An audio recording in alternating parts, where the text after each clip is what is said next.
ଆଗକୁ ଆସୁଛି ପଣା ସଂକ୍ରାନ୍ତି। ତାହେଲେ ଚାଲନ୍ତୁ ଆଜି ଆମେ ବନେଇବା ପଣା ସଂକ୍ରାନ୍ତି ସ୍ପେଶାଲ ବେଲପଣା। ତ ଆପଣମାନେ ତ ଜାଣିଥିବେ ବେଲପଣା ପିଇଲେ ପେଟକୁ ଥଣ୍ଡା ରଖିବା ସହିତ ଦେହକୁ ସୁସ୍ଥ ମଧ୍ୟ ରଖିଥାଏ, କାରଣ ବେଲରେ ବହୁତ ଗୁଡ଼ିଏ ଔଷଧୀୟ ଗୁଣ ଥାଏ। ତାହେଲେ ଚାଲନ୍ତୁ ଜମା ବି ଡେରି ନ କରି ବେଲପଣା ବନେଇବା ଷ୍ଟାର୍ଟ କରିବା। ତ ଦେଖନ୍ତୁ ପ୍ରଥମେ ଆମେ ବେଲଟିକୁ ଭାଙ୍ଗିକି ତାର ଭିତରେ ଥିବା ପାର୍ଟକୁ ବାହାର କରିନେବା। ଦେଖନ୍ତୁ ବେଲଟି କେତେ ବଢ଼ିଆ ପାଚି ଯାଇଛି।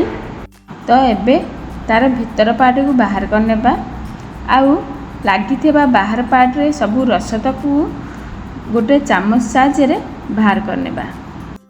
ଦେଖନ୍ତୁ କେତେ ଭଲ ଭାବରେ ସବୁ ରସତକ ବାହାରିଗଲା।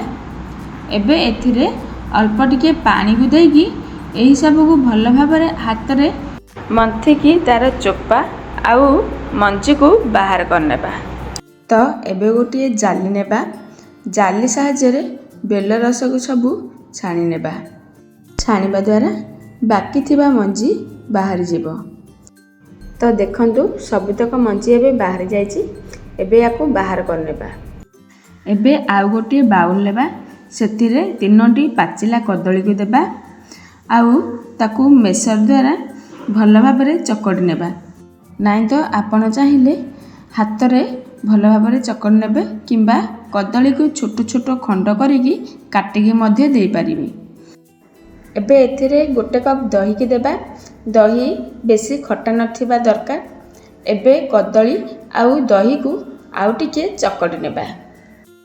ଆପଣଙ୍କୁ ଯଦି ମୋ ଭିଡ଼ିଓ ଦେଖିବା ପାଇଁ ଭଲ ଲାଗୁଥାଏ ତାହେଲେ ଭିଡ଼ିଓକୁ ଲାଇକ୍ କରିବେ, ସେୟାର କରିବେ, ଆଉ ଚ୍ୟାନେଲରେ ଯଦି ନୂଆ ଅଛନ୍ତି ତାହେଲେ ସବସ୍କ୍ରାଇବ୍ କରିବା ପାଇଁ ଜମା ବି ଭୁଲିବେ ନାହିଁ। ଦେଖନ୍ତୁ ଦହି ଆଉ କଦଳୀ ଏବେ ଚକଟି ହୋଇଗଲାଣି। ଏବେ ଏଥିରେ ରଖିଥିବା ବେଲ ରସକୁ ଦେବା, ଆଉ କଦଳୀ ଆଉ ଦହିରେ ଭଲ ଭାବରେ ମିଶାଇ ନେବା।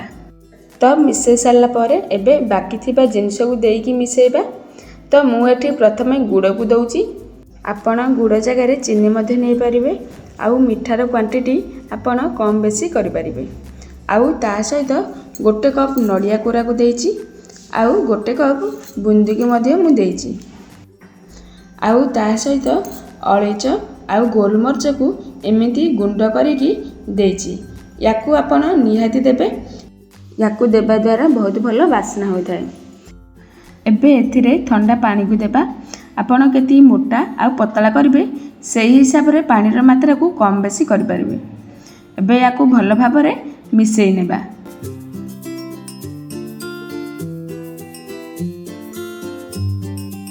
ତ ଦେଖନ୍ତୁ ମୁଁ ଏଠି ବେଶୀ ମୋଟା କିମ୍ବା ପତଳା କରିନି, ମିଡ଼ିୟମରେ ରଖୁଛି। ତ ଏବେ ଚାଲନ୍ତୁ ବେଲପଣାକୁ ସର୍ଭ କରିବା।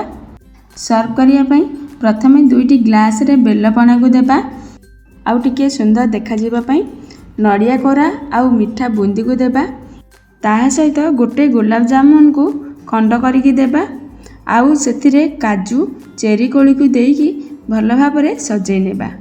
ଦେଖନ୍ତୁ ରେଡ଼ି ହୋଇଗଲା ଏଠି ଆମର ବେଲପଣା।